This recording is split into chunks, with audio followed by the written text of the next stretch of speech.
আল্লাহর পয়গম্বর আসমানের দিকে তাকায় আছেন, পেরেশান, চেহারা মুবারকের মধ্যে পেরেশানির ছাপ। আবু বকর সিদ্দিক রাদিয়াল্লাহু আনহু আপনার আমার পয়গম্বরের পাশে দাঁড়ায়া দাঁড়ায়া আস্তে আস্তে বলেন, ওগো নবীজি, জিবরাইল আমিন যদি আগমন নাও করে আমরা যারা ঈমান এনেছি আপনাকে ছেড়ে যাব না। আপনি পেরেশান হবেন না, আল্লাহ পাক রব্বুল আলামিন অবশ্যই জিবরাইল আমিনকে পাঠাবেন, পেরেশান হবেন না। কিন্তু আল্লাহর পয়গম্বর একটু পরে পরে আসমানের দিকে তাকায়া থাকেন, কখন জানি গো জিবরাইল আমিন উত্তরগুলো নিয়ে আসবে, কিন্তু আসতেছেন না। এইভাবে যাইতে যাইতে 20 ঘন্টা 22 ঘন্টা 24 ঘন্টা পার হয়ে গেল, জিবরাইল আমিন আসেন নাই। পরের দিন সকাল বেলায় আবু জাহেল বাহিনী নবীজির সামনে হাজির হয়ে বলে, মুহাম্মদ উত্তর দেও, উত্তর দেও, জিবরাইল আইছে তো, উত্তর নিয়ে আইসেনি। না চাচা এখনো আসেন নাই, আমার সময় আরো বাড়ায় দিতে হবে। না তুমি 24 ঘন্টা নিছিলাম, উত্তর দিতে পারো নাই, প্রমাণ হয়ে গেছে তুমি সত্য নবী না। আপনার আমার পয়গম্বর বলেন, চাচা যান, যেইভাবে আমি 24 ঘন্টা নিছিলাম এইভাবে এটাও বলছিলাম যে আল্লাহর পক্ষ থেকে জিবরাইল আইব। জিবরাইল আমিন তো আসেন নাই। আপনি তো জানেন আমার পক্ষ থেকে কিছুই বলি না। মুহাম্মদ হরগিজ না গুফতা তানা গুফতা জিবরাইল, মুহাম্মদ হরগিজ না গুফতা তানা গুফতা জিবরাইল, জিবরাইল হরগিজ না গুফতা তানা গুফতা রব্বুল জলিল। মুহাম্মদ কিছুই বলতেন না যতক্ষণ না জিবরাইল বলে দিতেন। জিবরাইল কিছুই বলতেন না যতক্ষণ না আল্লাহ বলে দিতেন। না, আবু জাহেল বাহিনী মানে নাই, মিথ্যা নবী বলে মিছিল দেওয়া শুরু করলো মক্কা নগরীতে। আল্লাহর পয়গম্বরের সাহাবীদেরকে দেখলেই মিথ্যা নবীর সাহাবী কয়, মিথ্যা নবীর সাহাবী কয়। এতে করে সাহাবীরা লজ্জিত হন। 1 দিন 2 দিন 3 দিন 5 দিন 7 দিন চলে গেল, জিবরাইল আমিন আসেন না। এইভাবে মক্কা নগরীতে যখন চতুর্দিকে মানুষের মুখে মুখে কথা চলা শুরু হয়ে গেছে, এইদিকে সুযোগ বুঝে আপনার আমার পয়গম্বরের আপন চাচি সাতের ঘর আবু লাহাবের স্ত্রী উম্মে জামিল, এই উম্মে জামিল মহিলাটা মানুষের ঘরে ঘরে গিয়া কথা রটায় দেয়। আবু লাহাব বাজারে বাজারে গিয়া মানুষের কানে কানে কথা রটায়, শুনছনি খবর? কি খবর? যে আল্লাহ তো মুহাম্মদকে ভুলে গেছে। ওই যে প্রথমে বলছিলাম, আল্লাহ মুহাম্মদকে ভুলে গেছে, মুহাম্মদের প্রতি আল্লাহ নারাজ হয়ে গেছে। আসমান থেকে যেই শয়তান আইতো একটা এটা আর আইয়ে না। আর হুজুরে কর নাউযুবিল্লাহ। জিবরাইল আমিনকে শয়তান বলে, মুহাম্মদকে আল্লাহ ভুলে গেছে এই কথা বলে।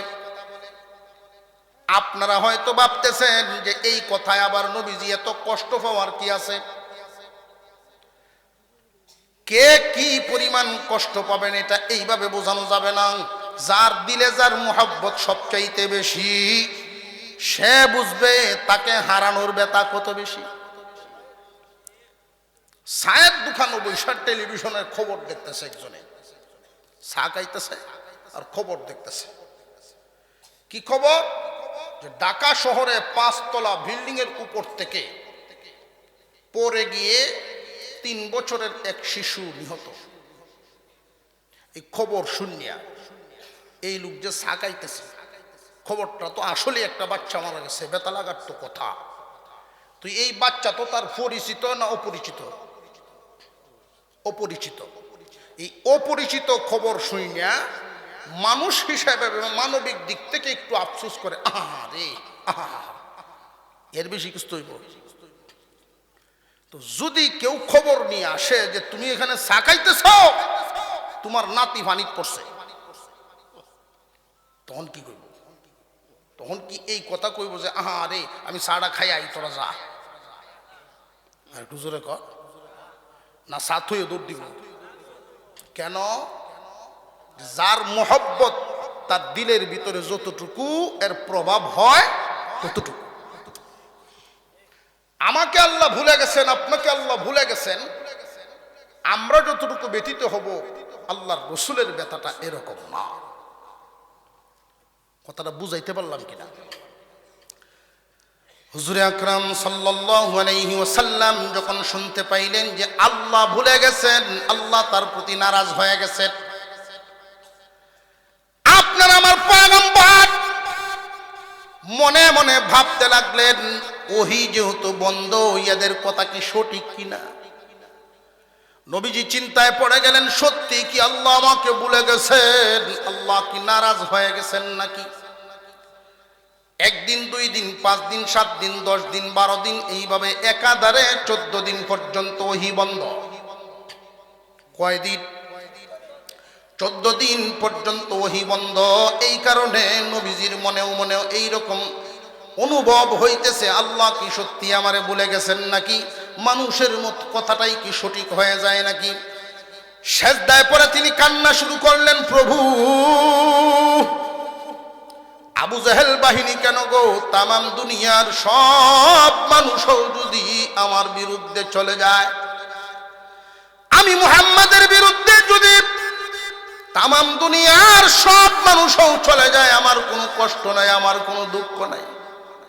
কিন্তু তুমি মাওলা যদি আমারে ভুলিয়া যাও, বলে তোমার মুহাম্মদ কার দরবারে গিয়ে দাঁড়াইবে?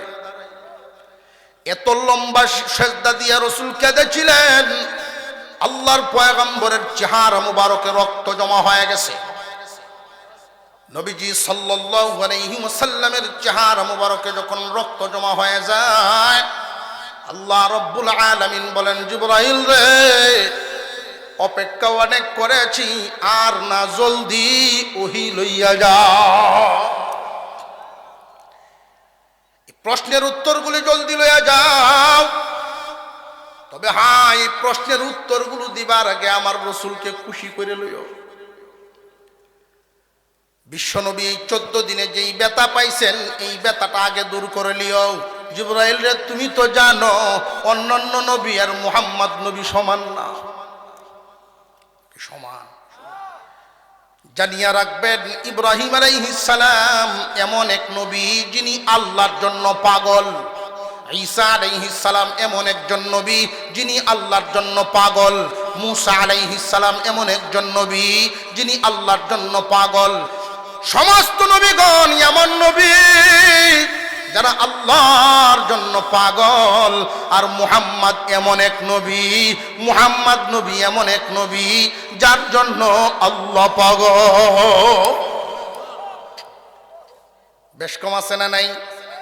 হুজুরে আকরাম সাল্লাল্লাহু আলাইহি ওয়াসাল্লামের কাছে জিবরাইল আমিন ওহী নিয়ে এসে ডাক দেন, ইয়া রাসূলুল্লাহ, মাথা উঠান, আল্লাহ রাব্বুল আলামিন আপনার উপরে ওহী নাজিল করছেন। নবীজি মাথা মুবারক উঠাইলেন, আরে জিবরাইল, 14 দিন পর্যন্ত কেন আসো নাই?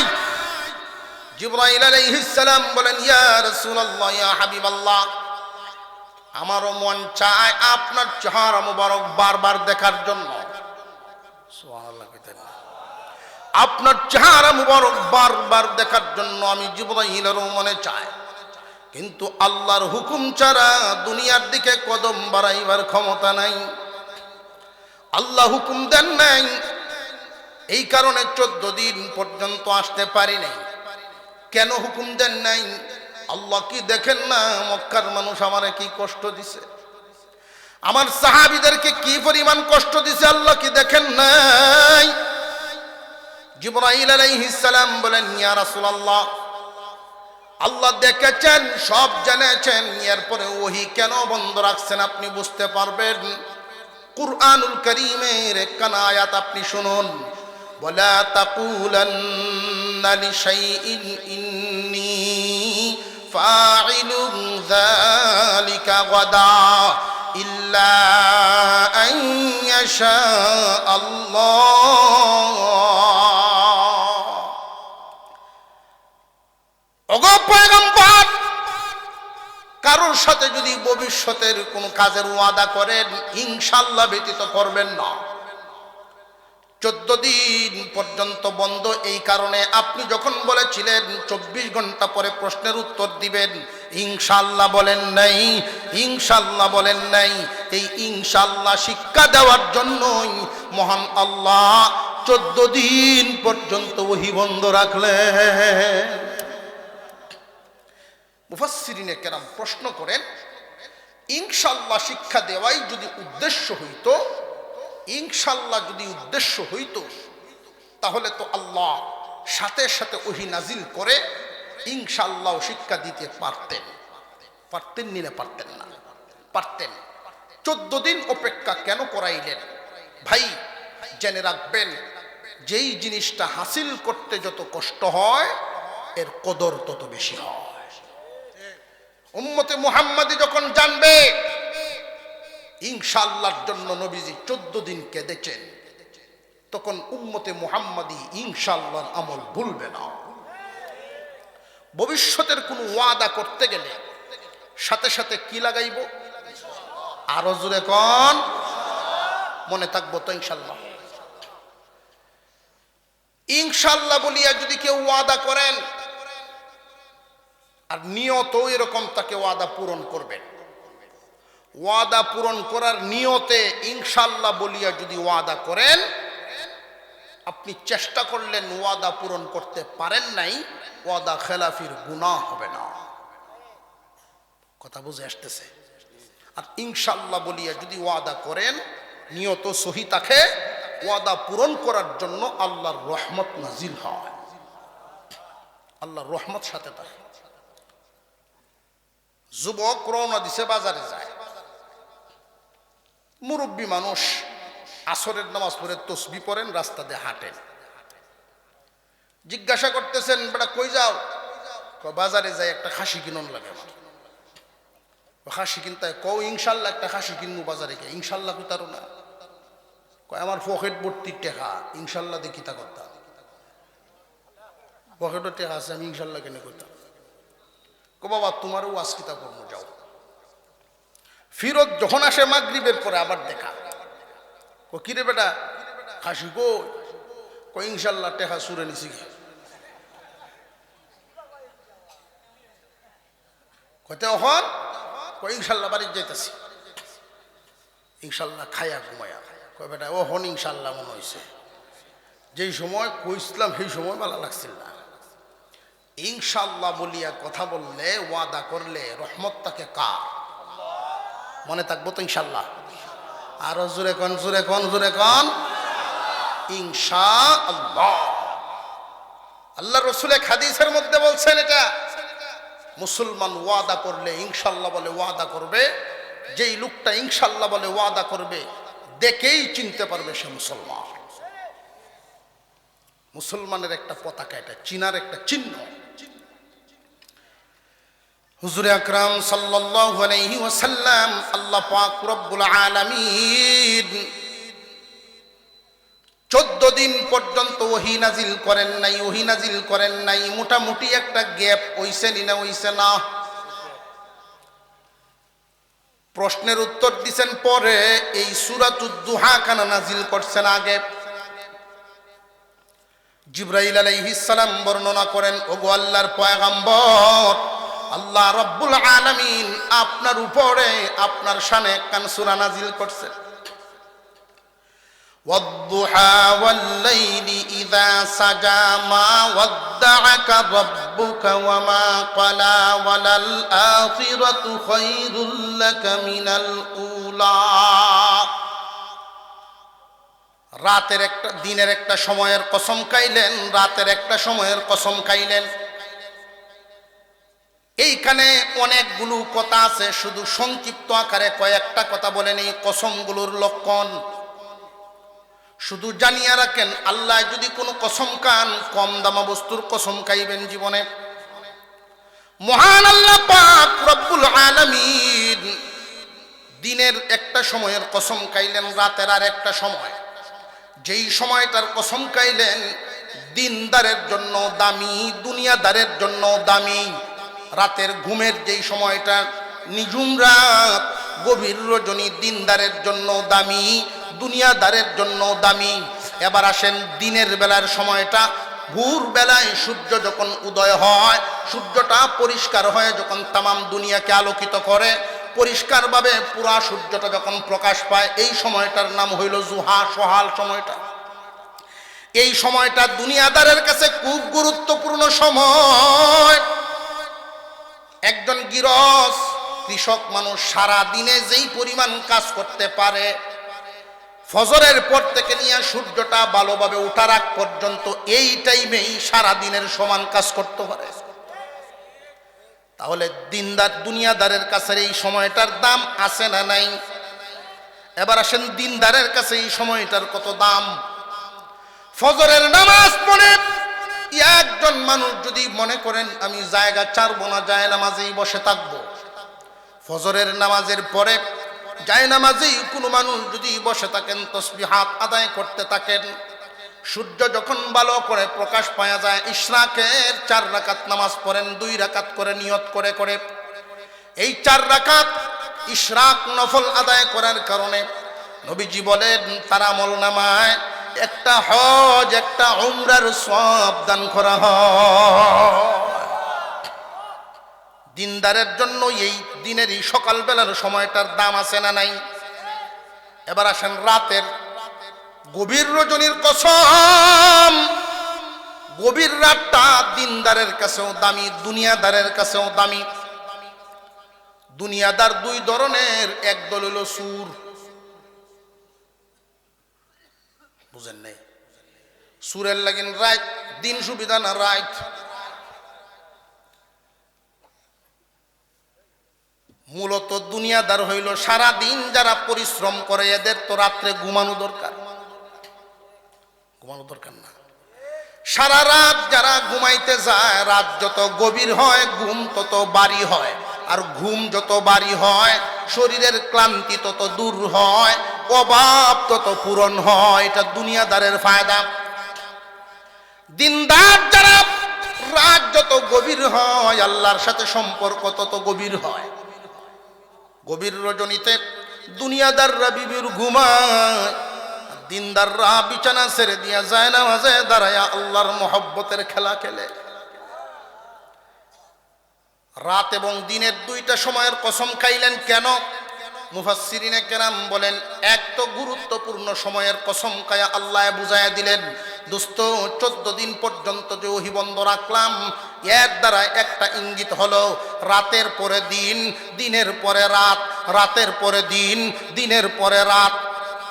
এই যে রাত এবং দিনের কসমটা, এটা তাফসীরি কথা, যেহেতু তাফসীর মাহফিল 1-2টা কথা বইলেই ফেলি। রাত এবং দিনের কসম এই কারণে আল্লাহ খাইলেন, একাধারে যদি 40 দিন পর্যন্ত শুধু দিনেই তাকে মানুষের জন্য আরাম হইব না কষ্ট? একাধারে যদি 40টা রাতেই তাকে দিন না আসে, তবু কি মানুষের আরাম হইব না কষ্ট?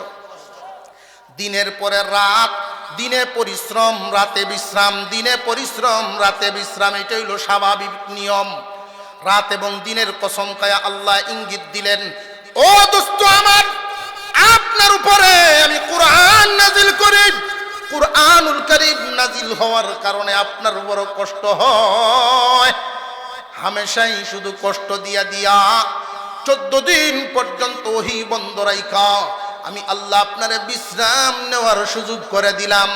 এদের কথায় আপনি কষ্ট নেবেন না, মনে মনে ভাবতেছেন আমি সত্যি আপনারে বলে গেছি, মা ওয়াদ্দাআকা রাব্বুকা ওয়া মা ক্বালা।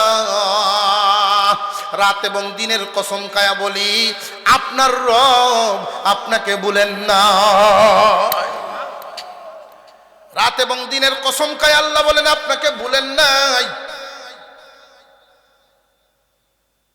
2 নাম্বার আর একটা কারণ মুফাসসিরিনে কেরাম উল্লেখ করেন, এই 14 দিন পর্যন্ত ওহী বন্ধ রাইখা তিনি আর একটা ইঙ্গিত দিলেন আল্লাহ, দোস্ত হঠাৎ যে ওহী আমি বন্ধ দিলাম, এতে কিন্তু মহব্বত কমাইবার জন্য নয়, আপনাকে ভুলে যাওয়ার জন্য নয়, বরং হঠাৎ করে যদি 2 জন গভীর সম্পর্কের বন্ধু হঠাৎ যদি দূরত্ব বাড়ে, এদের সম্পর্ক কমে না, বরং মহব্বতের আগুন আরো বাড়ে। মহব্বত কমে না, মহব্বতের আগুন আরো বাড়ে। আল্লাহ রব্বুল আলামিন কসম কায়া বুঝায় দিলেন, ওয়াদ-দুহা ওয়াল-লাইলি ইযা সাজা মা ওয়াদ্দাআকা রাব্বুকা ওয়া মা ক্বালা। ও জিবরাইল জানায় দাও, দিন এবং রাতের কসম, আল্লাহ আপনাকে বলেন নাই, আপনার প্রতি নারাজ হন নাই, কিন্তু এই যে 14 দিন পর্যন্ত যে কষ্ট দিল মানুষেরা, মোহাব্বত বাড়াইবার জন্যই বা বিশ্রাম করানোর জন্যই যে 14 দিন ওহী বন্ধ রাখলেন, আল্লাহর হাবিবকে যে মানুষে কষ্ট দিল, এই কষ্টের একটা বদলা আল্লাহর পক্ষ থেকে দরকার আছে না নাই?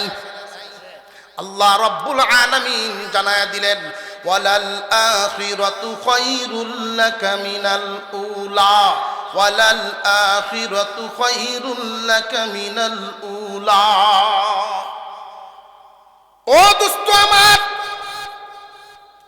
কসম খায় আমি ঘোষণা করলাম, আল্লাহ আপনাকে বলেন নাই, খুশি হওয়ার জন্য আরেকটা ঘোষণা দিলাম, বর্তমান থেকে ভবিষ্যৎ, ইহকাল থেকে পরকাল, আপনার জন্য আমি আল্লাহ পুরস্কার ঘোষণা করলাম, মঙ্গল ঘোষণা করলাম।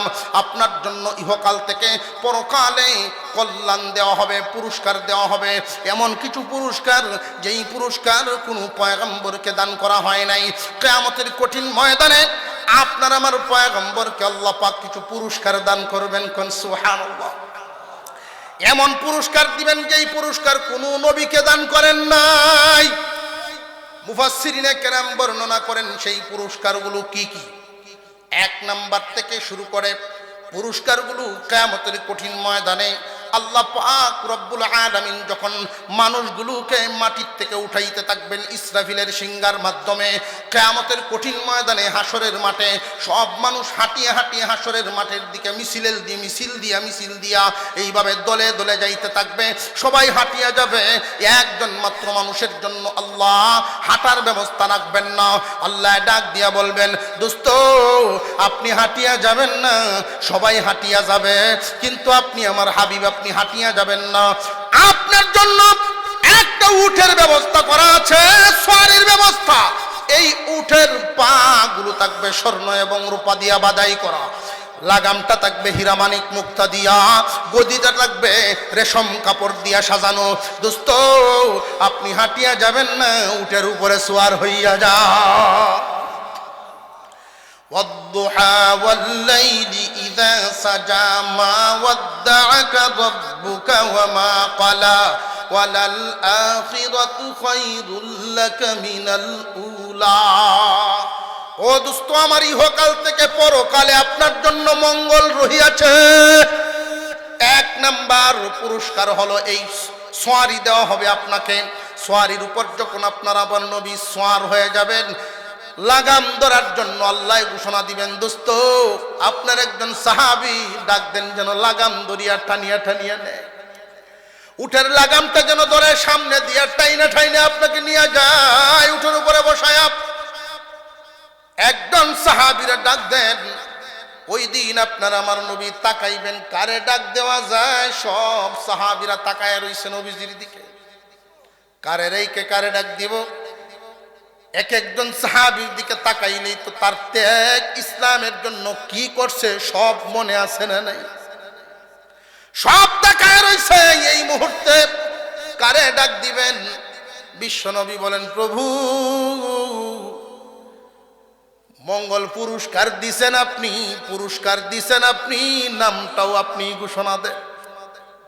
সুবহানাল্লাহ। ওই সময় আল্লাহ ডাক দিবেন, বেলাল আসো, উটের লাগাম ধরো, আমার দোস্তকে মাঠের দিকে নিয়ে যাও। ওয়ালাল আখিরাতু খায়রুল লাকা মিনাল উলা। সবাই যখন মাঠে হাজির, আল্লাহ পাক রব্বুল আলামিন ঘোষণা দিবেন, বিচার কার্য শুরু হওয়ার আগেই নবীগণ জান্নাতে চলে যান, ওলিগণ জান্নাতে চলে যান, নবীগণ তো আগে যাবেন সিরিয়ালে। সর্বপ্রথম আদম আলাইহিস সালাম জান্নাতের দরজায় গিয়া ডাক দিবেন, রে রিজওয়ান ফেরেশতা, জান্নাতের দরজা খুলে দাও, আনা সফিউল্লাহ। আমি প্রথম মানব, প্রথম নবী, দরজাটা খুলে দাও। আল্লাহ আমাকে জান্নাতি ঘোষণা করেছেন। দরজার ভিতর থেকে ফেরেশতায় ঘোষণা দিবেন, আপনার নাম বলুন, যে আমি আদম, মানব জাতির সর্বপ্রথম মানুষ, নবীগণের সর্বপ্রথম নবী আমি আদম। বেয়াদবি মাফ করবেন, দরজা খোলার সময় এখনো হয় নাই। নূহ আলাইহিস সালাম বলবেন, আমি নূহ, দরজা খুলে দাও। বেয়াদবি মাফ করবেন, দরজা খোলার সময় এখনো হয় নাই। মুসা আলাইহিস সালাম ডাক দিবেন, আমি মুসা কালিমুল্লাহ, না দরজা খুলতে পারবো না, এখনো সময় হয় নাই। ঈসা আলাইহিস সালাম পর্যন্ত সমস্ত নবীগণ ওই দিন ওই জান্নাতের সামনে দাঁড়ায় দাঁড়ায় বলবেন, দরজা খুলে দাও। রেজওয়ান ফেরেশতায় জিজ্ঞাসা করবেন, ওগো নবীগণ, আদম থেকে ঈসা পর্যন্ত সকল নবীর নাম শুনলাম, মুহাম্মদ নবীর নাম তো এখনো শুনি নাই। উনি কি জান্নাতের সামনে এখনো আসেন নাই? যে না না, উনি এখনো তো আসেন নাই, উনি হাসরের মাঠে উম্মতের ফয়সালা দেখার জন্য দাঁড়ায় আছে। নবীর মুহাব্বত উম্মতের প্রতি কি পরিমাণ! আল্লাহ পাক রব্বুল আলামিন জান্নাতি বলে আপনাদেরকে ঘোষণা দিয়েছেন ঠিকই, কিন্তু জান্নাতের চাবি তো মুহাম্মদুর রাসূলুল্লাহর হাতে দেওয়া হয়ে গেছে। যতক্ষণ মুহাম্মদুর রাসূলুল্লাহ জান্নাতে না ঢুকবেন, কোন পয়গম্বর, কোন মানুষ জান্নাতের ভিতরে ঢুকতে পারবে না। ওয়ালাল আখিরাতু খায়রুল লাকা মিনাল উলা। মুফাসসিরিনে কেরাম বলেন, 3 নাম্বার পুরস্কার হলো কিয়ামতের কঠিন ময়দানে যেই দিন মানুষ পানির জন্য হাহাকার করতে থাকবে, হাহাকার করতে থাকবে, এক ফোঁটা পানির জন্য বুক চৌচির হয়ে যাবে, পানি পানি করতে থাকবে। ওই দিন আপনার আমার নবীকে আল্লাহ ডাক দিয়ে বলবেন, দোস্ত, হাউজে কাউসার দিলাম, নিজে পান করেন, উম্মতদেরকে পান করাইতে থাকেন, মুহিব্বিদেরকে পান করাইতে থাকেন। আপনার আমার পয়গম্বর হাউজে কাউসারের বর্ণনা দেন। হাউজে কাউসারের পানিটা হবে 3 গুণ বিশিষ্ট, দেখতে হবে দুধের চাইতে সাদা, খাইতে হবে মধুর চাইতেও মিষ্টি, সুঘ্রাণ হবে মেশকে আম্বরের চাইতেও আরো বেশি। এই 3 গুণ বিশিষ্ট 1 গ্লাস পানি যদি কেউ ওই দিন পান করতে পারে, 3 গুণ বিশিষ্ট পানি যদি 1 গ্লাস কেউ পান করতে পারে, জান্নাতে ঢোকার আগ পর্যন্ত পানির পিপাসা লাগবে না। সাহাবীরা জিজ্ঞাসা করেন, ইয়া রাসূলুল্লাহ, ওই দিন আমরা তো মানুষ থাকবো অনেক, পানপাত্র আল্লাহ কি পরিমাণ দিবেন, গ্লাস দিবেন কি পরিমাণ? আল্লাহর রাসূল বর্ণনা করেন, আসমানের তারকা গুনিয়া শেষ করা যেমন সম্ভব নয়, জান্নাতের ওই পেয়ালাগুলো, হাউজে কাউসারের পেয়ালা শেষ করা সম্ভব নয়। আপনার 2 হাত দিয়া এত এত মানুষকে কেমনে পান করাইবেন? আল্লাহর রাসূল বলেন, আমার সাথে ওই দিন সহযোগী থাকবে, আমি যাদেরকে হুকুম দিব তারা আমার সাথে সহযোগিতা করবে। মুহাদ্দিসিনে কেরাম বলেন, কারা ওই দিন সহযোগিতা করবে? এক হাদিসের মধ্যে আল্লাহর রাসূল বলেন, ইয়াশফাউ ইয়াউমাল কিয়ামাতি সালাসা, আল আম্বিয়া সুম্মাল উলামা সুম্মাশ শুহাদা। মানুষ কিয়ামতের দিন সুপারিশ করবে। একদল নবীগণ, 2 নম্বরে আলেমগণ, 3 নম্বরে শহীদগণ। নবীগণ যার যার উম্মতদেরকে পানি পান করাইবেন। শহীদগণ এই দুনিয়ার জমিন থেকে বিদায় হয়েছেন, নিজের জীবনটা আল্লাহর জন্য দিয়া দিছেন, উনি উনার পরিবার পরিজনদের পান করাইবেন। আলেমগণ নবীর ওয়ারিস, জেনে রাখবেন আলেমদেরকে মহব্বত করা লস না লাভ। এই দুনিয়ার জমিনে কেউ যদি একজন আলেমকে আলেম হিসেবে মহব্বত করে, কিয়ামতের দিন এই আলেমের হাত দ্বারা হাউজে কাউসার নসিব হইব, হাউজে কাউসার নসিব হবে। হুজুর আকরাম সাল্লাল্লাহু আলাইহি ওয়াসাল্লাম ওই দিন ওই মহা বিপদের সময় কিছু সংখ্যক মানুষকে নিজের হাত মুবারক দিয়ে পানি পান করাইবেন, যারা রসুলের সুন্নতের জন্য কুরবানি দিয়েছেন, ত্যাগ দিয়েছেন, কষ্ট স্বীকার করেছেন, আল্লাহর দ্বীনের জন্য কুরবানি স্বীকার করেছেন, সুন্নত পালন করতে গিয়া অনেক যন্ত্রণা সহ্য করতে হয়েছে। আল্লাহর রসুল ওই দিন ডাক দিবেন, আয়রে উম্মত, আমি নিজ হাত দ্বারা তোমারে পানি পান করায় অন্তর ঠান্ডা করে দে। তারা কারা? কোন ধরনের মানুষ? সবাই নবীজির হাত থেকে সরাসরি পান করতে পারবে না। আলেমদেরকে মোহাব্বত করেন, আলেমরা পান করাইবেন, শহীদগণ পান করাইবেন। সরাসরি রসুলের হাত থেকে পানি পান করবে কারা কারা? ওই দিন কিছু সংখ্যক মানুষ থাকবে যারা সুন্নতের জন্য কুরবানি সহ্য করেছেন, ত্যাগ সহ্য করেছেন, তবু সুন্নত ছাড়েন নাই। একটা উদাহরণ আপনাদেরকে দিই। ঢাকা শহরে প্রাইমারি থেকে পড়াশোনা করে একবারে বাংলাদেশের পড়া বিসিএস কেরার একদম ভার্সিটির পড়া পর্যন্ত শেষ করছে। বিসিএস মানে জীবনে কখনো সে সেকেন্ড ক্লাস হয়নি, ফার্স্ট ক্লাস, সবগুলোতে ফার্স্ট ক্লাস। পড়াশোনা শেষ করে নামাজি মুসল্লি, সে সময় পাইলে দাওয়াতে তাবলীগে সময় দেয়, আলেম উলামাদের সহবতে যায়, সুন্নতি পোশাক, সুন্নতি লেবাস, দেখতে হুজুরের মতো লাগে। অফিসিয়াল কারণে অনেক সময় প্যান্ট শার্ট পরে, পাঞ্জাবি পায়জামা পরলে হুজুরের মতো লাগে, এত সুন্দর দাড়িটা তার। একটা প্রাইভেট কোম্পানি, এই প্রাইভেট কোম্পানিতে ইন্টারভিউ দিল চাকরির জন্য। তার মতো আরো অনেকেই দরখাস্ত করেছেন, তার সমমানের সার্টিফিকেটধারী। তো বিষয় হলো, সে পরীক্ষা দিয়া চাকরি নেওয়ার জন্য যেই পরিমাণ নাম্বার পাইছে, তার সাথে সহযোগীরা তার দ্বারে কাছেও কেউ নাই, এত বেশি নাম্বার সে পাইছে। অবশেষে যারা তার অ্যাপয়েন্টমেন্ট লেটার দিবে, চাকরির লেটারটা যারা দিবে, সেই ডাইরেক্টর বোর্ডে তারা ডাকায় এনেছে, নিয়ে অফিসের ভিতরে ঢুকাইছে। দেখে সেখানে উপরস্থ কর্মকর্তারা ৫-৭ জন বসা আছেন। সারাটা রুম এসি দ্বারা নিয়ন্ত্রিত, ক্যামেরা দ্বারা নিয়ন্ত্রিত। তাকে দেখেই সবাই স্বাগতম জানাইছে, বলতেছে তোমার মতো মেধাবী আমাদের এই ফ্যাক্টরিতে অনেক দরকার। তবে আমাদের এই ফ্যাক্টরিটার মালিক বিদেশি মানুষ, ওই যে দেখো উনি সরাসরি তোমাকে দেখতেছেন, ক্যামেরা দিয়ে সরাসরি বিদেশ থেকে বসে বসে দেখতেছে। তুমি যে চাকরিটা নিবা, ঢাকা শহরে যেন পরিবার নিয়ে থাকতে পারো, অফিসের পক্ষ থেকে একটা ফ্ল্যাট দেওয়া হবে, থাকার একটা বাসা অফিসের পক্ষ থেকে দেওয়া হবে। প্রতিদিন সকালবেলায় তুমি বাসা থেকে আসবে অফিসে, অফিস থেকে যাবে বাসায়, অফিসের গাড়ি দিয়ে তোমাকে আনা নেওয়া করা হবে, প্রাইভেট গাড়ি দিয়ে আনা নেওয়া করা হবে। প্রতি বছর পৃথিবীর যে কোনো দেশে তুমি যেখানে চাইবা সেই দেশে সপরিবারে 15 দিনের ভ্রমণ করতে পারবা অফিসের খরচে। সুযোগগুলো, এবং প্রতি মাসে তোমাকে 1 লক্ষ টাকা, আপাতত 1 লক্ষ টাকা বেতন দেওয়া হবে।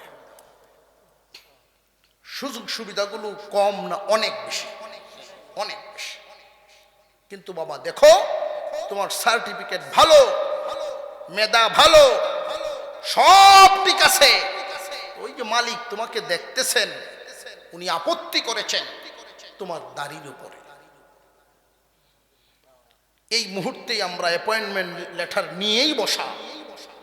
তুমি যদি কথা দাও আমাদের সামনে আগামীকাল চাকরিতে জয়েন করার সময় তুমি শেভ করে আসবা, তাহলে আমরা এই মুহূর্তেই কাগজ তোমার হাতে দিয়ে দিব।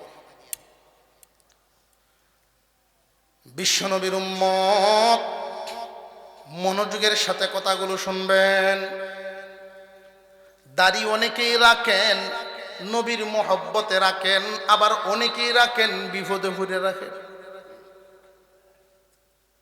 মেয়ে বিয়া দিছে, মানুষে মন্দ কয়ে যে বেটা দাড়িটা রাখেন নাতি হইছে, বিপদে পড়ে রাখছে না। শেভ করতে করতে চামড়া ঢিল হয়ে উঠছে। এখন যে সেলুনের মালিক হেও কয় চাচা আর কত রেখেলাই তোরে পয়সা দিয়ে তুই শেভ করবে, তুই আমার তাকদা দেশ কেনে?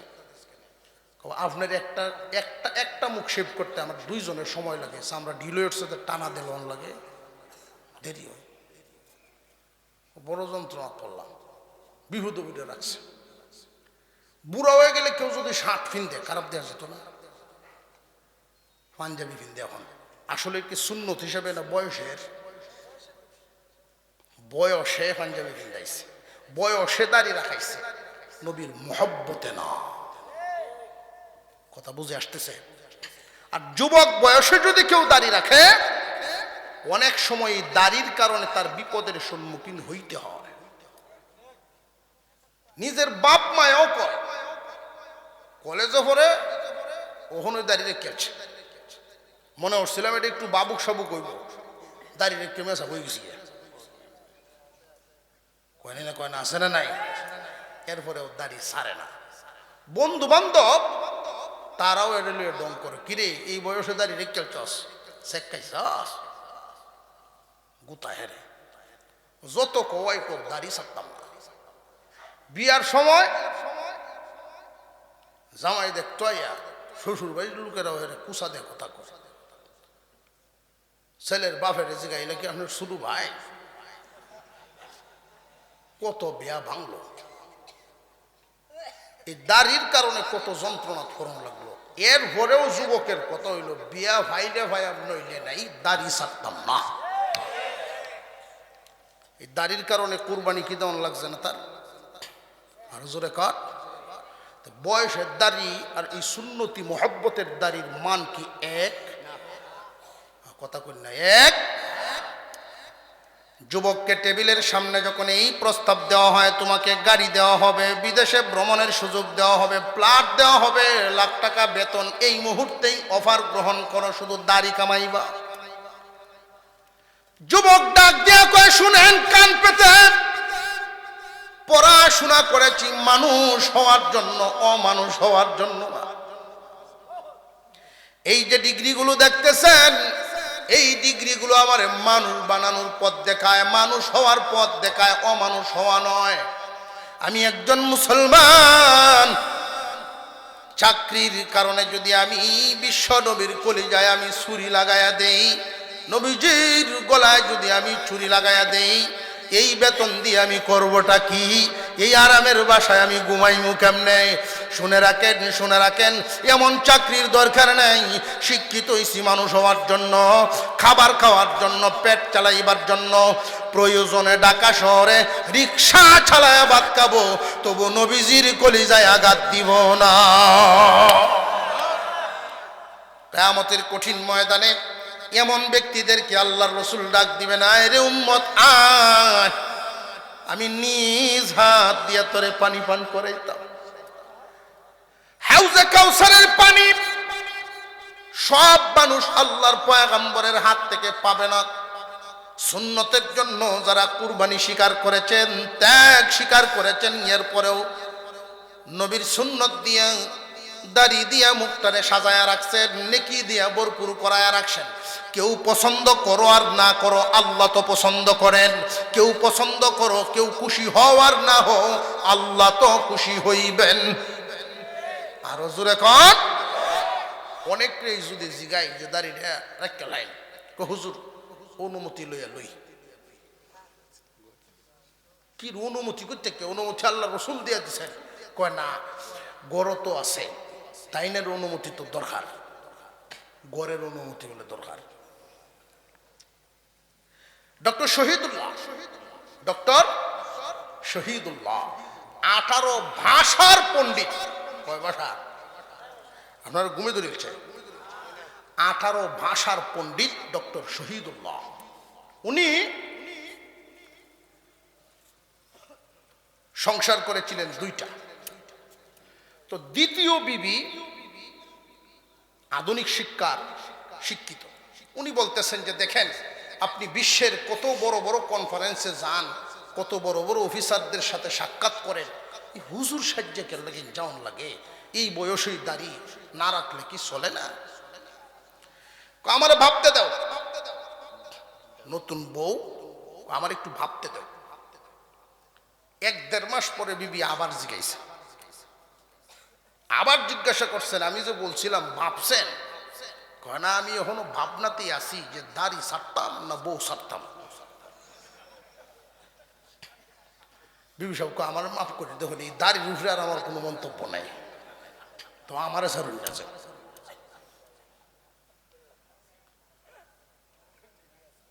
কথা বুঝে আসতেছে?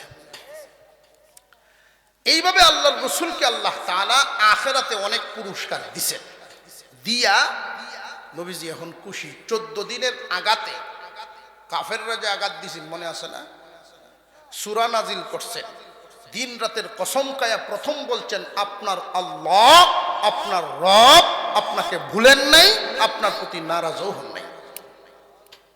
ওহী বন্ধ কেন? আপনাকে বিশ্রাম দেওয়ার জন্য, মুহাব্বত বাড়াইবার জন্য, উম্মতের কাছে ইনশাআল্লাহর গুরুত্ব বাড়াইবার জন্য।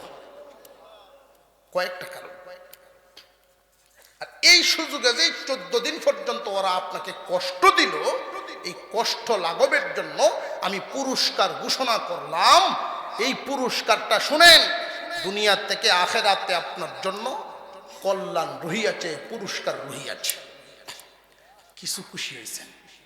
পুরাপুরি না কিছু কিছু খুশি হয়েছেন? 4 এর আয়াতে পুরোপুরি খুশি হয়ে গেছে। আর জোরে কর, ওয়ালাল আখিরাতু খায়রুল লাকা মিনাল উলা ওয়ালা সাওফা ইউতিকা রাব্বুকা ফাতারদা। এই আয়াত যখন তিলাওয়াত করে জিবরাইলে শুনাইছেন, আপনার আমার পয়গম্বর মুস্কি একখান হাসি মারছে। জোরে কন্যা সুবহানাল্লাহ। আবু বকর জিজ্ঞাসা করেন, ইয়া রাসূলুল্লাহ, এখনো চেহারা মুবারক লাল, সেজদায় যেই রক্ত জমা হয়ে গিয়েছিল, মুখ লাল হয়ে গিয়েছিল, আপনার এই চেহারা মুবারক এখনো পুরাপুরি ঠান্ডা হয় নাই, এখনো লালই রয়ে গেল, মুস্কি হাসি মারলেন, কারণ কি? হুজুর সাল্লাল্লাহু আলাইহি ওয়াসাল্লাম বলেন, আবু বকর, আল্লাহ পাক রব্বুল আলামিন এমন একখান কথা দিয়েছেন, আমি নবী খুশি হয়ে গেছি। আল্লাহ আমাকে বলছেন কিয়ামতের দিন আল্লাহ আমারে খুশি করবেন, খুশি করবেন, খুশি করবেন। এর অর্থ হলো আল্লাহ পুরস্কার দিবেন, দিয়ে জিগাইবেন দোস্ত আপনি খুশি নি? আল্লাহ আরো পুরস্কার দিবেন, দিয়ে জিগাইবেন খুশি নি? আরো পুরস্কার দিবেন, দিয়ে জিগাইবেন দোস্ত আপনি খুশি নি? আবু বকর রে, আল্লাহ পুরস্কার দিতেই থাকবেন আর আমি নিতেই থাকবো, দিতেই থাকবো, নিতেই থাকবো। অবশেষে আল্লাহ জিগাইবেন, ও পয়গম্বর আপনি বলেন কি পাইলে আমি খুশি? আপনি খুশি? ওই দিন রে আবু বকর আল্লাহর সামনে আমি কি বলবো জানোনি? আল্লাহর সামনে আমি কি বলবো তুমি জানোনি? আল্লাহ তো বলছেন আমারে খুশি করবেন। আমি ওই দিন বলবো, আল্লাহ আমি যদি গো আমার সমস্ত উম্মত নিয়ে জান্নাতে যাইবার পারি, আমি মুহাম্মদ তবে খুশি হইব। আমি যদি আমার সমস্ত উম্মত নিয়ে জান্নাতে যাইতে পারি তাহলে খুশি হইব। আল্লাহ রব্বুল আলামিন আমাকে খুশি করবেন, এটা আল্লাহর কথা। আল্লাহ রব্বুল আলামিন যেই কথা দিয়েছেন, এটা কি দুনিয়ার রাজা বাদশার মতো?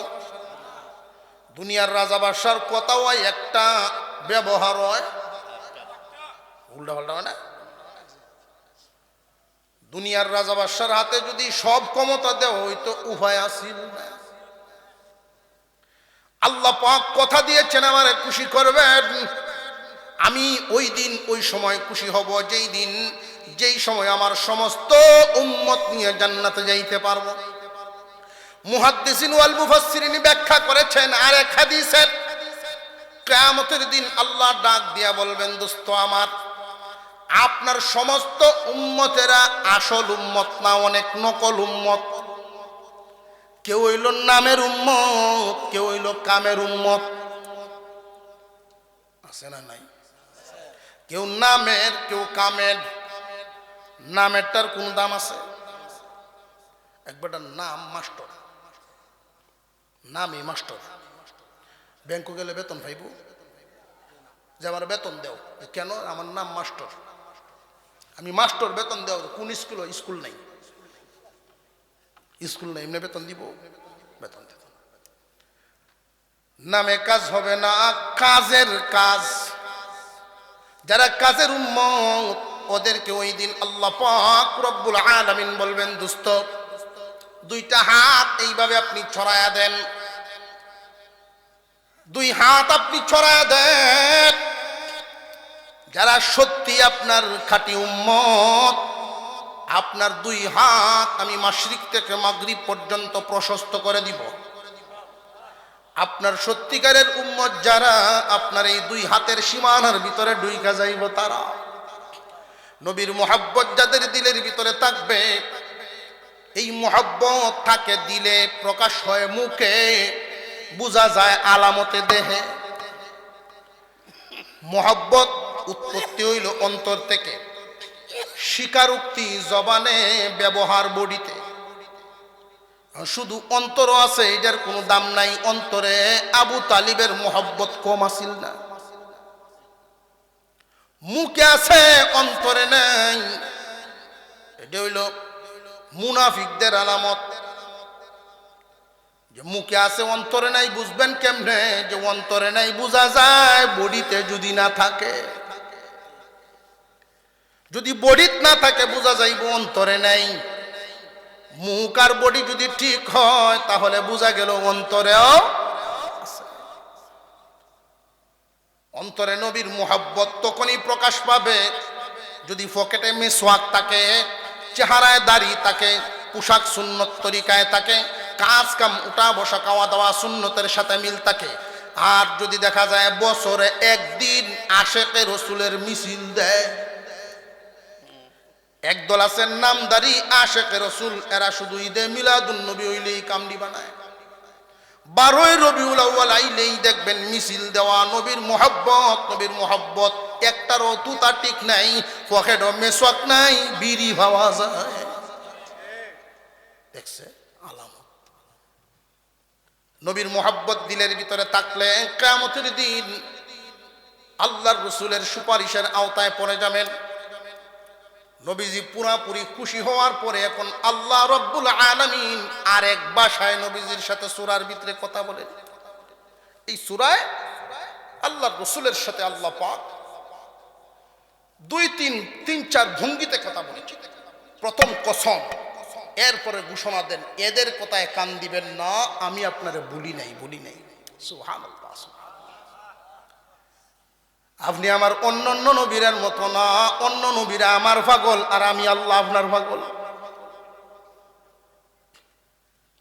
হুজুর সাল্লাল্লাহু আলাইহি ওয়াসাল্লাম খুশি হয়ে গেলেন। তখন আল্লাহ জিজ্ঞাসা করেন, দোস্ত মাত্র 14 দিন ওহী বন্ধ, এতে আপনি ভাইবা নিছেন আমি আপনারে বইলা গেছি। আলাম ইয়াজিদকা ইয়াতীমান ফাআওয়া, আমি কি আপনার ইয়েতিম অবস্থায় পাই নাই? আপনি কি ইয়েতিম ছিলেন না? আপনি তো ইয়েতিম ছিলেন মক্কা নগরীতে। আমার রহমত সব সময় আপনারে ছায়া দিয়া রাখত। জোরে কন্যা সুবহানাল্লাহ। মাত্র 14 দিন ওহী পান নাই, খুশি করে বলতেছেন মাত্র 14 দিন ওহী বন্ধ। এদের কথায় আপনি বিশ্বাস করে নিছেন, মনে ভাইবা নিছেন আমি ভুলে গেছি।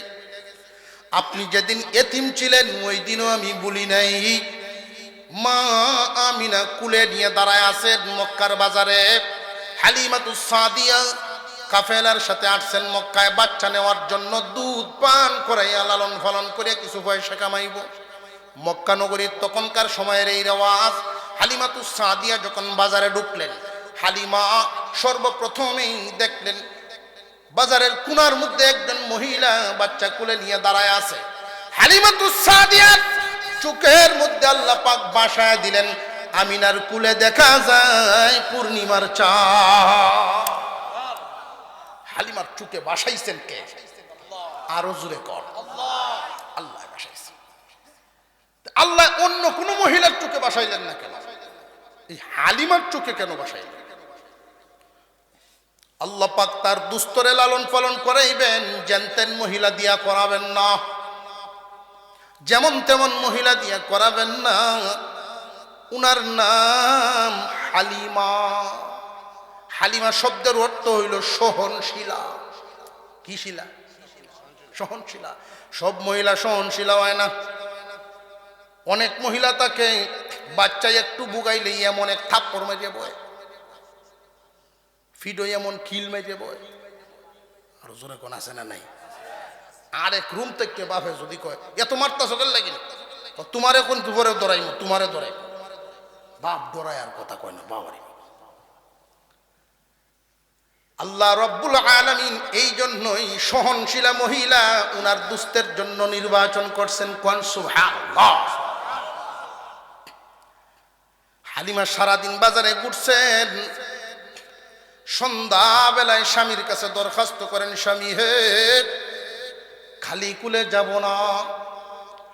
এই যে দেখা যায় বাজারের কোনায় একজন মহিলার কুলে বাচ্চাটা, আমি একবার তার কাছে গিয়ে খোঁজখবর নিয়ে দেখছি এতিম সন্তান এটা, এই জন্য আর কেউ নেই নাই। কারণ বাচ্চা যদি ধনী বাপের হয় এই বাচ্চার দাম, বাপের যদি পয়সা থাকে সন্তানাদির দাম আছে, ঠিক না বেটি? ফারার যদি চাচা লাগে হেও কুলো লয়, ধনী বাপের হুতে দিয়ে। হালিমাতুস সাদিয়া আমিনার কাছে গিয়ে জিজ্ঞাসা করলেন, মুহাম্মদকে কি এখনো কেউ নেই নাই? না, এখনো কেউ কাউকে দিতে পারি নাই, কারণ নেওয়ার চাহিদা নাই। লালন পালন করলে যেহেতু বাবা নাই, পয়সা পাইব কই? ধনী বাবার সন্তানদের চাহিদা বেশি। হালিমাতুস সাদিয়া বলেন, আমিনা, দয়া করে যদি আমার কুলে তোমার সন্তান উঠায়া দাও, আমি নিজের সন্তানের চাইতে বেশি আদর করব মুহাম্মদকে। তুমি যা পারো দিও, মুহাম্মদের জন্য চিন্তা করিও না, তুমি যা পারো আমারে দিও, আমি মুহাম্মদরে নিলাম।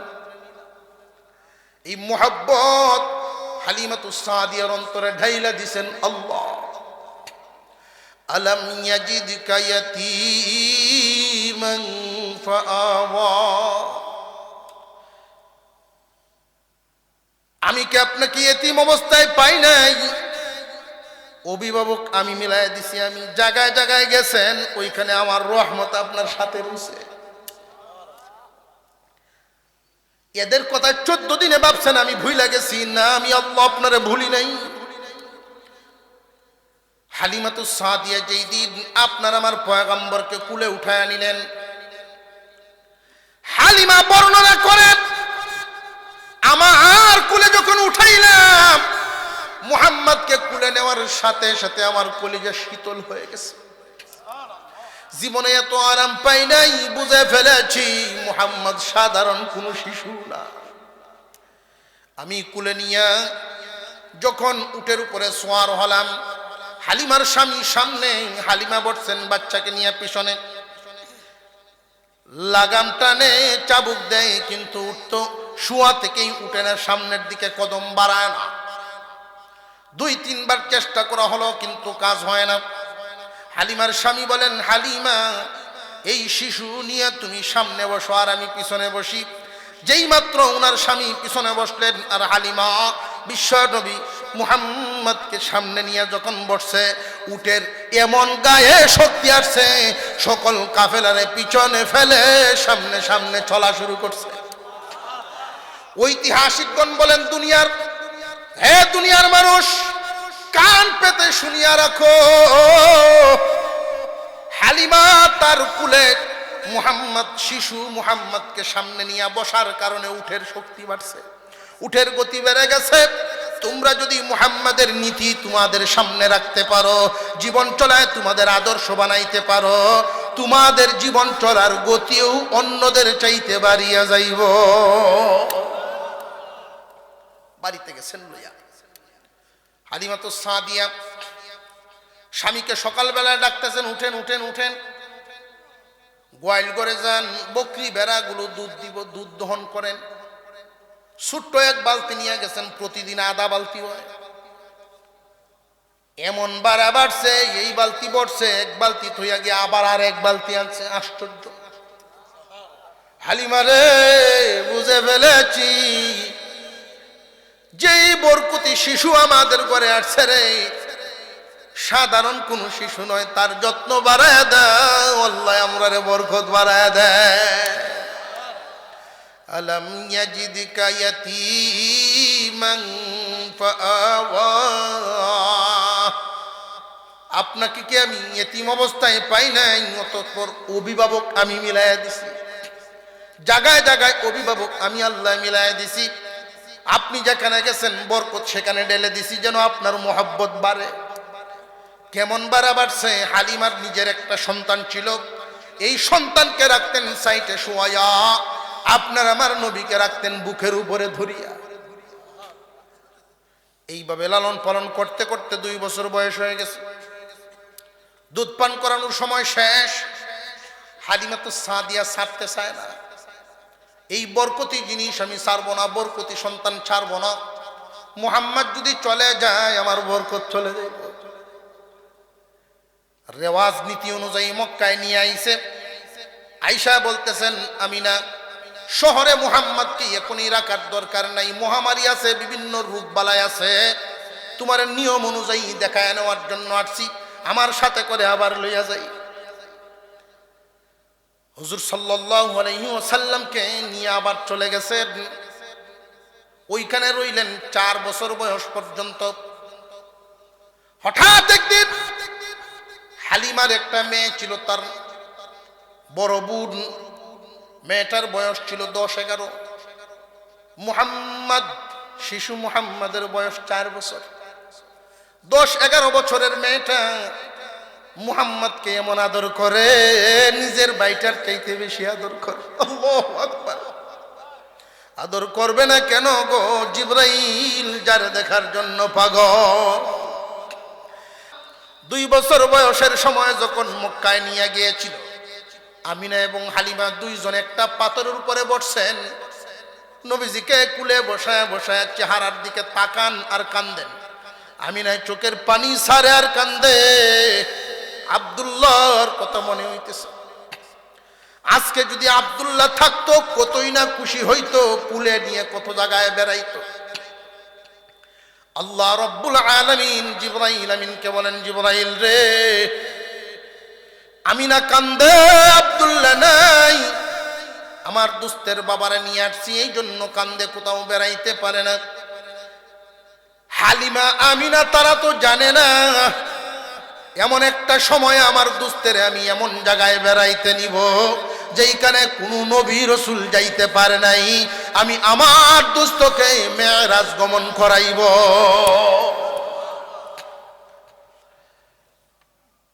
হালিমায় ডাক দিয়ে কয়, আমিনা 2 বছর যে পাললাম, দুধ পান করাইলাম, জীবনে কত শিশু দেখেছি, মুহাম্মাদের মতো এত সুন্দর শিশু আমার জিন্দেগিতে কোনোদিন দেখি নাই।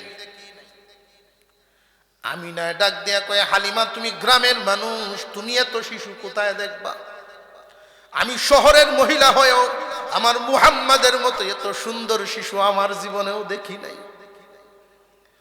আল্লাহ রব্বুল আলামিন জিবরাইল আমিনকে বলেন, জিবরাইল রে, এই মুহূর্তে তোমার কি বক্তব্য? হালিমায় কয় দেখে নাই, আমিনায়ও কয় দেখে নাই, আমার দোস্তের মতো সুন্দর কোন মানুষ তারা দুইজনে দেখে নাই, তুমি দেখছো নি? জিবরাইল আমিন বর্ণনা করেন, তামাম পৃথিবী সমস্ত মানুষগুলো তো আমার দেখা, কিন্তু আমি জীবনে কোনোদিন মুহাম্মাদুর রাসূলুল্লাহর মতো এত সুন্দর মানুষ সৃষ্টি আমিও দেখি না। আল্লাহ পাক রব্বুল আলামিন ডাক দিয়া কোন জিবরাইল হালিমায় কয় দেখছেন না, আমিনায় কয় দেখছে না, তুমিও কেউ দেখছো না, এর দ্বারাই চূড়ান্ত ফয়সালা হয় না। আমি আল্লাহর ঘোষণাটা এবার শোনো। তোমাদের কথার দ্বারাই বোঝা যায় দেখছি না থাকতেও পারে, দেখছি না থাকতেও পারে, তবে আমার কথাটা এবার শোনো। জিবরাইল রে, তোমরা কান পেতে শুনে রাখো, তামাম দুনিয়ার মাখলুক গুলো বানাইছি আমি আল্লাহ। আমি আল্লাহ আমার দুস্তের চাইতে সুন্দর করে কোনো বস্তু বানাই নাই। বানাইছি না এত সুন্দর করে, বুনি আদর করবে না কেন? বোন ছাগল রাখালি যাইব, মার কাছে কয় মা ভাই মুহাম্মদ রে সাথে লইয়া যাই। বলেন নে, দেখি সাবধান আমার মুহাম্মাদের কিছু যেন না হয়। সাথে লইয়া গেছে, পাহাড়ের তলদেশে ছাগল রাখালি করে। ওই সময় আপনার আমার নবীর বয়স 4 বছর। হঠাৎ তাকায় দেখে আসমান থেকে সাদা পোশাক পরিহিত একজন লোক। যেই লোকটা কোনোদিন এই জমিনে বিচরণ করেন নাই, এই মেয়েটাই ওই শহরে কোনোদিন, গ্রামে কোনোদিন, রাস্তাঘাটে কোনোদিন দেখে নাই। হঠাৎ করে নামছে আপনার আমার পয়গম্বরের সামনে হাজির। 4 বছরের শিশু মুহাম্মদকে জমিনের উপরে ফেলায় দিছে। জমিনের উপরে শুয়াইয়া ওপেন হার্ট সার্জারি, একদম সোজা বুক থেকে গলার নিচ থেকে নাভি পর্যন্ত টান দিয়ে মেলায় ফেলছে। কোন বর্ণনায় জান্নাত থেকে একটা চাকু নিয়ে আইসা, বাটি নিয়ে আইসা পুরা ওপেন হার্ট সার্জারি চাকু দিয়ে ছিঁড়ে ফেলছে। উনি ছিলেন জিবরাইল আলাইহিস সালাম। বলেন আল্লাহু আকবার। কিন্তু হালিমার মেয়ে তো চিনে নাই যে উনি জিবরাইল। চিল্লায় রওনা দিছে, মাগো ও মা, কে জানি আইসা মুহাম্মদকে জমিনে ফেলায়া ছুরি দিয়া বুক ছিঁড়ে ফেলছে গো মা।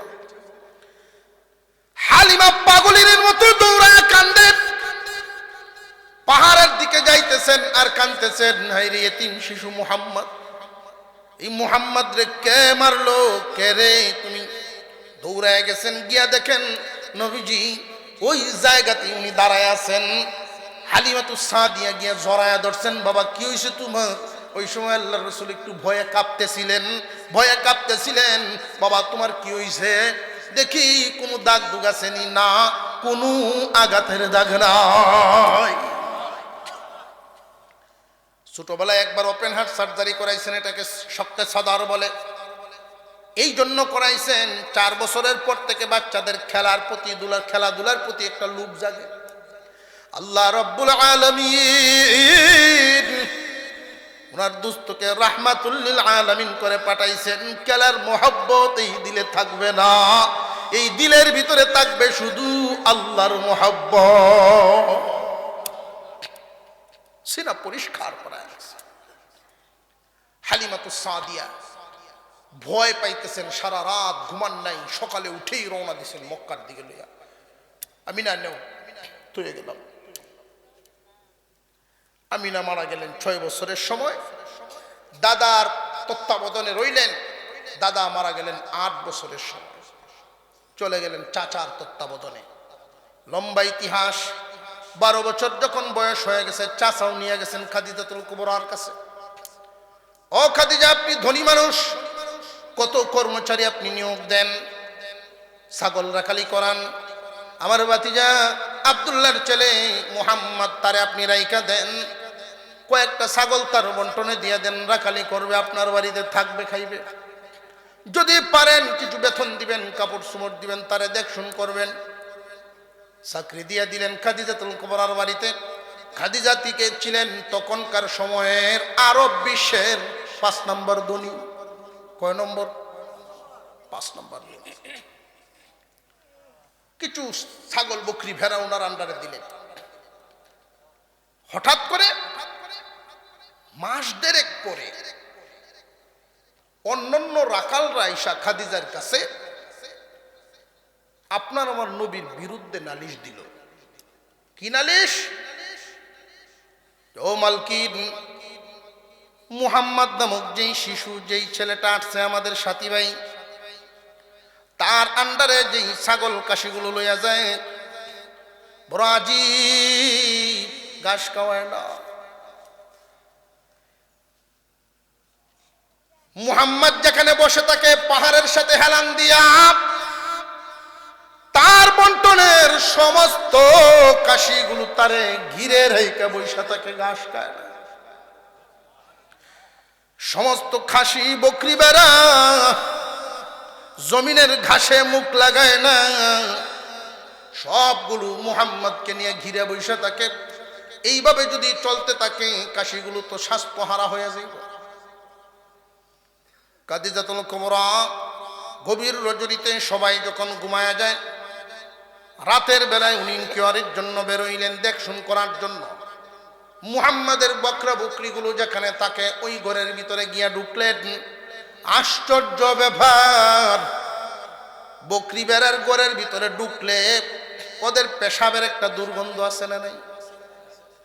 কিন্তু মুহাম্মাদের যেই বকরি বেড়াগুলো যেই ঘরের ভিতরে ঢুকছে এমন কোনো দুর্গন্ধ আসে না, বরং কেন জানি গো একটা শান্তির বাতাস এই রুমে বিরাজ করে। প্রত্যেকটা ছাগলের চেহারার দিকে তাকায় দেখে কেন মায়া মায়া লাগে। কি খায়, কি যেন খায়, যে এই ছাগলগুলো নবীজিকে দেই খায় তাদের পেটের খিদা নিবারণ হইয়া যায়, তৃপ্ত হইয়া যায়। অনেক সাহাবী ছিলেন নবীজির চেহারা মোবারক দেখে ক্ষুধা নিবারণ হয়ে যেত। এতিম অবস্থায় আপনাকে আমি অভিভাবক দিলাম, আপনি গরিব ছিলেন, আপনারে ধনী বানায় দিছি খাদিজার সাথে বিবাহ পড়ায়। সিরিয়া থেকে ব্যবসা করে আসতেছেন খাদিজাতুল কুবরা রাদিয়াল্লাহু আনহা ছাদের উপর থেকে পাহাড়ের টিলার থেকে তাকায়া তাকায়া দেখতেন মাঝে মাঝে মুহাম্মদ যেইখানে বসা থাকেন খোলা আকাশের নিচে, সূর্যের আলো মুহাম্মাদের মাথার উপরে পড়ে না, আসমানের মেঘ মালায় আইসা ওনারে ছায়া দেয়। খেজুর গাছের তল দিয়া যদি যাইতেন গাছগুলো ঝুইকা গিয়ে নবীজিকে ছায়া দিত। এই দৃশ্যগুলো খাদিজায় দেখতেন। হঠাৎ একদিন খাদিজাতুল কুবরা রাদিয়াল্লাহু আনহা নিজের থেকে প্রস্তাব দিলেন, ও মুহাম্মদ, আমাকে আপনার বিবাহ বন্ধনে আবদ্ধ করে খেদমত করার সুযোগ করে দিন। হুজুর সাল্লাল্লাহু আলাইহি ওয়াসাল্লাম বলেন, এই প্রস্তাব আমার চাচার কাছে দিতে হবে। যেই চাচায় দিয়ে গেছিলেন তখন আবু তালেব, আল্লাহর রসুলের বিবাহর খুতবাটাও করেছিলেন আবু তালেবের তখনকার রেওয়াজ অনুযায়ী। এই খুতবায় তিনি বর্ণনা করেছিলেন, খাদিজা তুমি দনের দিকে দনী আর আমার বাতিজা নীতি আদর্শের দিকে দনী। আমার বাতিজা এমন একজন নীতিবান মানুষ, খাদিজা তুমি দনী হইতে পারো কিন্তু আমার বাতিজার মতো আদর্শবান লোক পৃথিবীর কোথাও পাইবা না। সকলের উপস্থিতিতে বিবাহ শাদী হয়ে গেল। খাদিজাতুল কুবরা রাদিয়াল্লাহু আনহা বিয়ের রাত্রিতেই নবীজির সামনে গিয়া বলেন, মুহাম্মদ, আজ থেকে আমি খাদিজার সমস্ত সম্পত্তি আপনার পায়ে দান করে দিলাম। আরব বিশ্বের 5 নাম্বার দুনিয়া ছিল খাদিজা। এখন কেলা কথা বুঝে আসতেছে? ওয়াজাদাকা আইলান ফাআগনা, আপনি গরিব ছিলেন, আমি ধনী বানাইছি। ধনী বানাইছেন কে? আপনি যখন এতিম ছিলেন আপনার এতিম অবস্থায় পায়া জায়গায় জায়গায় অভিভাবক আমি আল্লাহ মিলায়া দিছি। আপনি গরিব ছিলেন, আমি ধনী বানাইছি। ওয়াজাদাকা দাল্লান ফাহাদা, শরীয়তের আকল আপনার ছিল না, আমি আল্লাহ আপনারে আকল দান করেছি, বুদ্ধি দান করেছি, ইলম দান করেছি। বিশ্বনবী আরবের পরিস্থিতি দেখে পেরেশান থাকতেন, এদেরকে কিভাবে আলোর পথ দেখানো যায়, কিভাবে আলোর পথ দেখানো যায়, এই চিন্তায় তিনি ধ্যানমগ্ন থাকতেন, পেরেশান থাকতেন। আল্লাহ রব্বুল আলামিন রাস্তা করে দিয়েছেন। যেই পাহাড়ের মধ্যে উনি ধ্যানমগ্ন ছিলেন ওই পাহাড় থেকে ডাক, পাহাড় থেকে আওয়াজ আসছে, মুহাম্মদ আপনি আসেন, আমার মধ্যে ধ্যানমগ্ন হইয়া যান, আল্লাহ আপনার রাস্তা সহজ করে দিবেন। কেমন সহজ করেছেন, কেমন বুদ্ধি আল্লাহ নবীজির মাথায় আগের থেকেই দান করেছিলেন, কেমন ভাবে বুদ্ধি, সামাজিক বুদ্ধি নবীজির মাথায় আল্লাহ কেমন দিয়েছেন। আরবের মধ্যে 4টা ছিল বড় বড় গোষ্ঠী। বিশ্বনবী নবুয়তের 5 বছর আগে নবীজির বয়স যখন 35 বছর, তখন খানায় কাবার সংস্কারের কাজ হয়েছিল। হাজরে আসওয়াদ যেই কালো পাথরটা, ওই কালো পাথরটা কোন গোষ্ঠীর লোকেরা জায়গা থেকে স্থানান্তরিত করবে, এই বরকত কোন গোষ্ঠীর লোকেরা নিবে, এই নিয়ে ঠেলাঠেলি শুরু হয়ে যায়, ধাক্কাধাক্কি শুরু হয়ে যায়। অবশেষে সিদ্ধান্ত নেওয়া হলো, আমাদের ভিতরে মারামারি করে লাভ নাই, আমরা একটা সিদ্ধান্তে পৌঁছে যাই। কি সিদ্ধান্ত? আগামীকাল ভোরবেলায় সর্বপ্রথম যেই ব্যক্তি খানায় কাবায় আসবে, সে যে ফয়সালা দিবে তার ফয়সালা আমরা মেনে নিব। বলে ঠিক আছে, আগামীকাল সকালবেলা পর্যন্ত অপেক্ষা করো। ভোরবেলায় দেখা গেল সর্বপ্রথম নবীজির যে অভ্যাস, ঘুম থেকে উঠেই কাবা করে যাইতেন, ঘুম থেকে উঠেই কাবা করে যাইতেন। সবার আগেই দেখা যায় আল আমিন মুহাম্মাদুর রাসূলুল্লাহ। সবাই খুশি, মুহাম্মদ তুমি যা কইবা আমরা তাই মানব।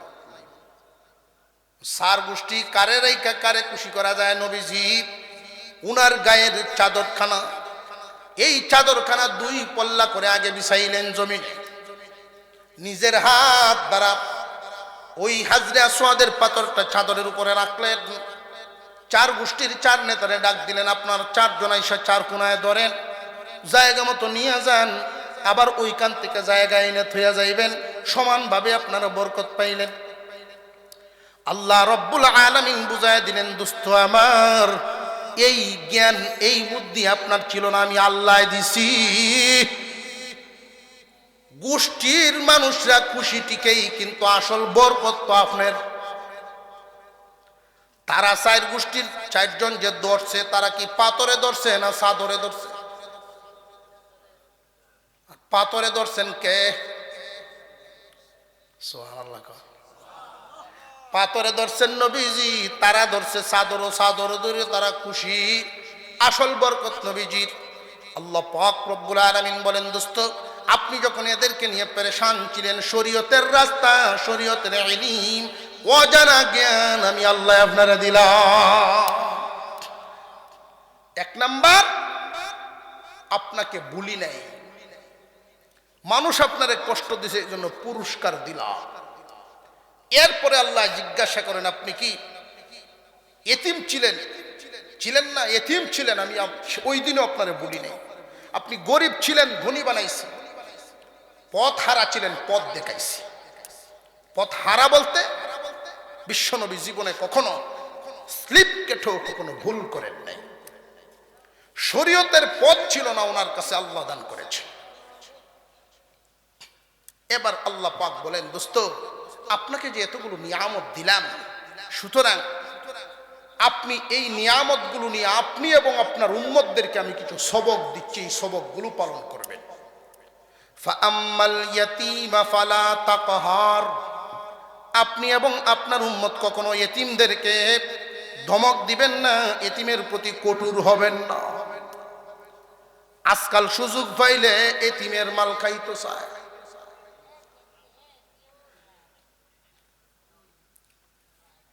ফাআম্মাল ইয়াতীমা ফালা তাকহার ওয়া আম্মাস সাইলা ফালা তানহার, আল্লাহর রাস্তে কেউ চাইলে ফেরত দিবেন না। ধনীদের মালের মধ্যে গরিবেরও অংশ আছে।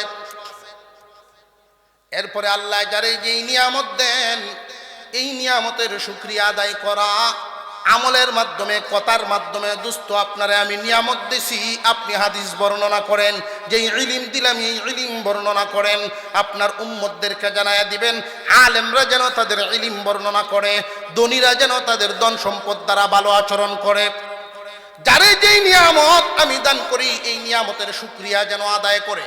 শুকরিয়া আদায়ের পদ্ধতি 2টা, একটা হইল কওলি আর একটা ফিইলি।